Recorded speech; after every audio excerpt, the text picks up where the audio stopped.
여러 가지 많이 배웠던 인문학적 소양, 시각적인 어떤 감각 이런 것들이 복합적으로 잘 여러분들이 전공을 잘 수행을 하게 되면은 이런 분야에서 꼭 필요한 정말 꼭 필요한 인재가 되기 때문에 할 수 있는 영역은 진짜 무궁무진하다고 볼 수 있습니다. 안녕하세요. 오늘은 저희 심혜아 교수님을 모시고 아주 소중한 인터뷰를 진행해 보도록 하겠습니다. 한번 자기소개 해주실까요? 안녕하세요. 저는 미술대학 그리고 대학원 다 실기를 전공했지만 지금은 미술기획자로서 한 20년 정도 큰 프로젝트나 미술관에서 근무를 했었고 지금은 현재 대학에서 예술 경영 관련된 강의를 하고 있는 심혜아라고 합니다. 와, 박수. 그래서 오늘 저희가 또 입시 관련을 넘어서서 정말 이 미술계를 관통할 수 있는 이야기들을 심도 깊게 한번 나눠보려고 하고 있습니다. 그래서 먼저 이 예술계에서 인지상이 계속 변화하고 있다는 얘기가 있잖아요. 그래서 예술계에서 인지상이 혹시 어떻게 변화하고 있다고 생각하시는지 얘기해 주시면 좋을 것 같아요. 모든 분야를 통틀어서 지금은 기획의 시대가 아닐까. 요즘에 소위 이제 젊은 친구들 말로 너 컨셉충이야? 이렇게 말할 정도로 모든 것들이 컨셉이 없으면 안 되는 시대잖아요. 컨셉이라 하면 모든 것들이 처음부터 끝까지 다 이유가 있는 것인데 그 이유는 뭘까라고 했을 때 어떤 것들이 보여지던 어떤 것들이 말이 되던 어쨌든 처음부터 끝까지 어떤 생각이 있고 스토리라인이 있고 뭐가 그 이유가 있어야 되는 이 모든 것들이 결합돼서 하나의 완성체가 되려면은 그게 뭐 뮤지컬이 됐던 전시가 됐던 패션이 됐던 내가 오늘 입고 나오는 옷이 됐던 모든 것들은 다 기획력이 필요한 시대가 온 것 같아요. 특히 미술 분야에서 제가 경험한 것은 미술에서도 작품을 전시하기 위해서는 우리가 항상 전시를 기획한다 이런 말씀을 하잖아요. 그런 것처럼 이제는 작은 규모든 큰 규모든 그리고 이게 나아가서 어떤 상업적인 어떤 활동에 대해서까지도 모든 것들이 다 기획이 없이는 안 되는 그런 세상이 된 것 같습니다. 너무 맞는 말씀이라고 생각해요. 그러니까 저희가 기획적인 역량을 정말 모든 학생들한테 집착적으로 강조를 해요. 그러니까 기획자로서의 역량을 보여줘야 돼. 얘들아, 안 그러면 이거 진짜 위험하다. 뭐 이런 얘기를 잔소리를 엄청 하는데, 그러니까 이 얘기를 듣는 우리 친구들도 이제 우리 교수님의 말씀을 따라서 선생님의 지도를 잘 따라줬으면 좋겠습니다. 그게 합격에 굉장히 중요한 키로 작용한 지가 몇 년이 됐거든요. 그래서 지금 또 인공지능 얘기가 엄청 핫하잖아요. 이 인공지능 시대에서 예술계가 어떻게 변화할지 실제로 학부모님들이 오시면은 상담하실 때 이제 그런 얘기를 많이 하시거든요. 인공지능 시대가 왔는데 우리 애가 전공을 미술을 해도 괜찮을까요? 이런 얘기를 많이 해주시는데 혹시 인공지능 시대 이후에 예술은 어떻게 생각을 하고 계시나요?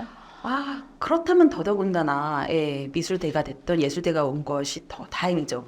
사실은 그 AI 관련돼서는 여러 가지 이제 불안한 점도 있고, 어떤 직업이 뭐 먼저 없어질 것이냐에 대한 여러 가지 이제 설왕설래가 있지만, 사실은 제가 봤을 때와 그리고 앞으로를 예견을 감히 하건데, AI와 관련된 것들은 여러 가지 상황에서 사실 뭐 비교군이나 어떤 프로젝트나 무슨 일을 하는 데 있어서 좀 검증하거나 데이터가 필요하거나 약간 도움을 받거나 활용할 수는 있겠죠. 근데 기획 분야에서는 사실은 기획은 모든 것들이 다 총망라돼야 되는 거거든요. 그건 사실 시각적인 것만도 아니고 그리고 인문학적인 것만도 아니고 그렇기 때문에 이 모든 것들을 다 크게 아울러서 볼 수 있는 그 통찰할 수 있는 눈은 사실은 아직까지는 그거는 AI가 갈 수 있는 그런 영역이라기보다는 그거는 갈수록 기획자 입장에서는 그냥 도움을 받는 정도지 사실은 거기에 있어서는 그렇게 크게 걱정하시거나 불안해하실 필요는 없을 것 같아요. 하지만 도움은 될 수 있을 것 같습니다. 네, 그래서 지금 사실은 홍익대학교를 포함한 상위권 미술대학의 가장 큰 이슈가 인공지능으로 대체되지 않을 학생을 뽑는 것이죠.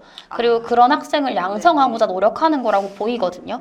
근데 그래서 제가 봤을 때는 입시가 계속 변화가 만들어지고 있지가 않나라고 생각을 합니다. 그래서 실기를 안 보는 대학들이 굉장히 많아지고 있잖아요. 홍대를 중심으로. 그렇죠. 그래서 그 부분에 대해서는 혹시 어떻게 생각하세요? 아주 긍정적이고 좋은 방향이라고 생각해요. 물론 이제 저도 뭐 예술고등학교를 나오고 어렸을 때 계속 이제 어떻게 해서든지 그 입시 미술에 적합한 학생이 되기 위해서 실기력을 높였지만 사실 그것들은 도움이 될 때도 있습니다. 하지만 갈수록 이 변화하는 이 사회상을 봤을 때는 사실은 이제 그 실기력이나 어떤 테크닉적인 부분이 어떤 것들을 조금 더 사람들하고 소통하는 데 있어서나 내 것 좀 표현하는 데서 전달력에 있어서 좀 도움은 될 수가 있겠으나 그거는 표현력에 관련된 얘기고요. 사실은 이것들을 다 이 표현된 것과 그리고 보이지 않는 것과 그리고 그 가슴으로 느끼게 돼야 되는 것과 이 모든 것들을 다 이제 종합하려면은 지금 입시가 변화하고 있는 것처럼 그런 방향으로 모든 것들에 대해서는 이제 사고가 일단 중심이 되고 그거를 이제 상대방한테 설득할 수 있는 그런 수단으로서의 그 실기력 외에는 사실은 그 외 것들이 더 중요한 시대가 됐기 때문에 지금 이렇게 하고 있는 방향이 굉장히 옳고 앞으로 여러분들이 해야 될 활동들과도 직접적으로 연계가 되거나 도움이 되겠죠. 네. 그러면 그런 기획적인 측면이 강조되고 있는 상황에서 또 작가와 디자이너의 경계가 흐릿해지고 있다고도 볼 수 있을까요? 그렇죠. 사실은 디자인을 한다는 것은 일반적으로 알고 있는 것들은 어떤 툴을 이용해서 무언가를 이제 만들어내거나 그림을 그려내거나 이렇게 생각을 하실 수 있겠지만 사실 디자인의 어원을 보시면은 그것도 약간 기획이잖아요. 무언가들을 만드는 데 있어서의 필요한 부분과 이것들이 왜 있어야 되는지 목적에 맞게 이것들은 기획하는 거를 디자이너라고 봤을 때는 사실은 예술가와 디자이너는 지금 제가 전시를 하고 있는 여러 아티스트 분들이나 점점점 연령대가 어려질수록 그 경계를 자유롭게 넘나들면서 디자인 툴이나 디자인적인 사고를 활용해서 어떤 프로젝트를 하는 것도 있고 서로의 그 필요에 의해서 이것들이 이제 툴이 되는 것이지 사실은 이것 저것과 이 경계를 이렇게 유연하게 그렇게 할수록 활동할 수 있는 부분과 그리고 확장될 수 있는 영역은 더 넓어지는 것 같아요. 그래서 그것들의 경계는 없어지거나 흐릿해질 수는 이미 오래됐다. 네. 그래서 제가 봤을 때는 복전이 굉장히 성행하고 있고 그리고 또 홍익대학교 미술대학 자율전공 있잖아요. 네네. 거기가 굉장히 또 인기가 많아지고 있어요. 그러니까 학생들이 오면 선생님 저 미자전 가고 싶어요. 이렇게 얘기하는 친구들이 정말 많거든요. 그래서 그런 현상 때문에 미자전이 인기가 많아지고 있는 게 아닐까라는 생각도 들고 또 동시에 이제 제가 나온 예술학과 같은 경우에도 좀 그렇게까지 엄청 대중적인 학과는 아니었거든요.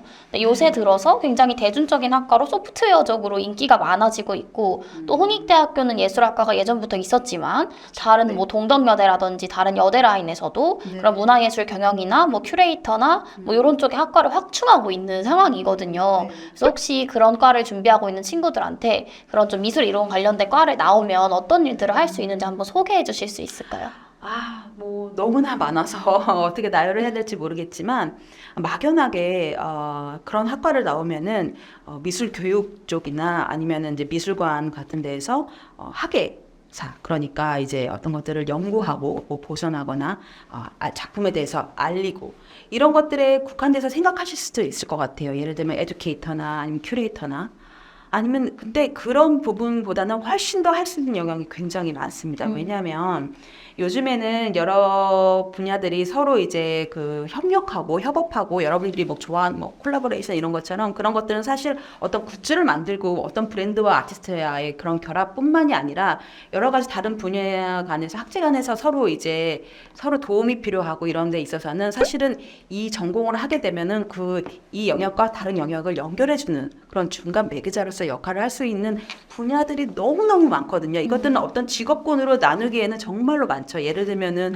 뭐 예술 행정과가 될 수도 있겠고, 그리고 어떤 프로젝트가 실행되기 위한 코디네이터가 될 수도 있겠는데, 이거는 비단 뭐 전시나 이런 부분뿐만이 아니라 어떤 큰 뭐 국가적인 행사, 예를 들면 여러분 큰 엑스포가 됐던 이런 국가적인 행사가 될 수도 있고 무슨 정상회담이 될 수도 있고 이런 것들이 사실은 그 문화적인 차원의 접근이나 시점도 굉장히 필요로 하거든요. 그래야 행사가 풍성해지니까요. 그 수준도 올라가고.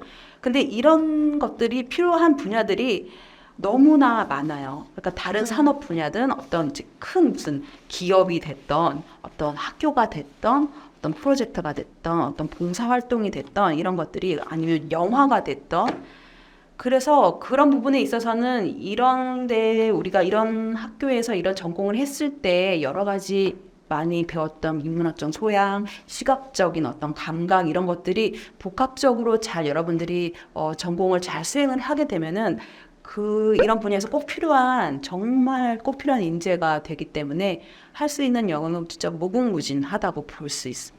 아, 너무 좋은 말씀인 것 같아요. 제가 전공과 연결해서 했던 일들을 살펴보면 저도 뭐 네. 브랜드 관련된 전시도 했었고 그리고 전시 기획도 했었고 뭐 연구도 하고 이런 식으로 수많은 활동을 할 수 있거든요. 그래서 이렇게 기획적인 측면이 돋보이는 과들은 가장 장점은 범용성이 넓다라는 거. 근데 범용성이 넓으면 요새는 인공지능으로 대체는 안 되잖아요. 그래서 그런 부분에서 좀 기획적인 학과에 좀 관심을 가지시는 것도 너무나 좋은 방향성이 될 수 있다고 말씀드리고 싶어요. 그리고 저희가 마지막으로 또 미대 입시를 떠나서 이 미술 전공을 꿈꾸는 친구들한테 어떤 이야기를 해주고 싶으실까요?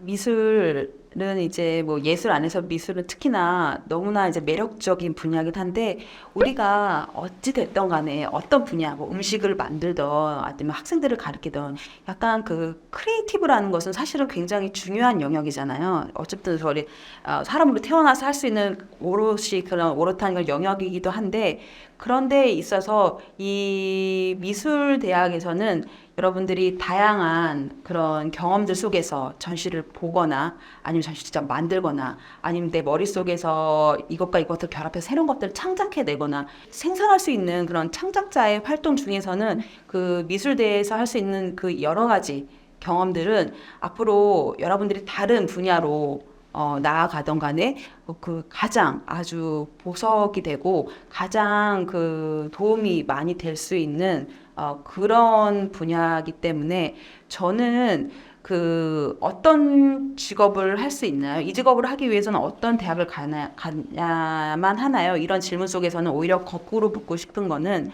어떤 영역을 가든 내가 어떤 크리에이티브를 낼 수 있는가에 대한 그것을 어디서 공부할 수 있는가 여러분들이 가만히 살펴보면 사실은 뭐 미술대학에서 경험할 수 있는 것들만큼이나 그런 것들을 다 종합적으로 할 수 있는 데는 없지 않을까요? 네, 맞아요. 그래서 네트워크의 중요성을 또 말씀드리고 싶어요. 결국에는 미술대학에 있는 친구들이 가지고 있는 크리에이티브가 워낙에 좋고, 그리고 그런 크리에이티브들을 서로 나누면서 시너지를 내면 사실은 다른 단과대에서는 절대 경험할 수 없는 크리에이티브적인 경험들이 쌓이는 거니까 또 그런 거를 경험해봤으면 좋겠고, 또 저희 친구들도 졸업생들끼리 엄청 친하게 지내요. 일부러 만나라고 파티 같은 것도 하고 그러거든요.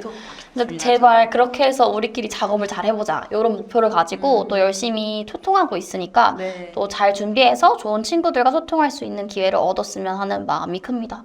그래서 오늘 이렇게 소중한 얘기 나눠주셔서 너무 감사하고요. 또 이제 구독해주시고 댓글 남겨주시면 또 관련해서 영상 찍어보도록 하겠습니다. 감사합니다. 안녕.